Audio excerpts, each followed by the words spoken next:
elections don't come cheap. 2 News investigator Marla Carter finds out just how much this election is costing taxpayers in the city of Tulsa in tonight's Tracking Your Tax Dollars. Preparing for the big day takes months in the making. It's kind of like a wedding, you know, big or small. You've got the same steps, you've got the same preparation that you have in an election that you do as a wedding. The election board secretary, Patty Bryant, says expenses add up. Instead of invites, the board orders ballots, and instead of table settings, there's just tables. Any equipment rental that we might have, like if we have to rent tables and chairs, things like that in the precincts. Then there's the venue. The place that we have the election, the precincts, we have to pay for that. Some places charge $50 or more. Others are open for free, like libraries. Another cost, staff. We've got to pay for the people that work at the precincts. There are 3 workers at each polling place who make $87 or $97 a day.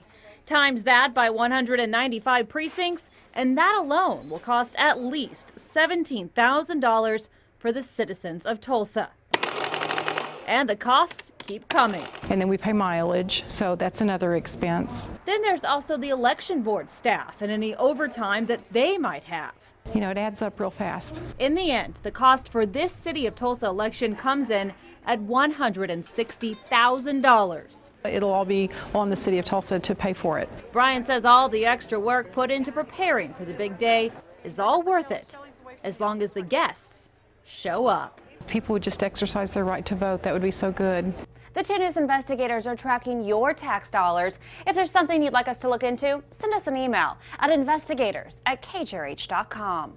Marla Carter, 2 News works for you. Thank you, Marla. If you're still trying to decide how you'll vote tomorrow, you'll find everything you need online. We've got extensive coverage of both mayoral candidates as well as the other issues on tomorrow's ballot, including the $918 million capital improvements package. Just log on to kjrh.com.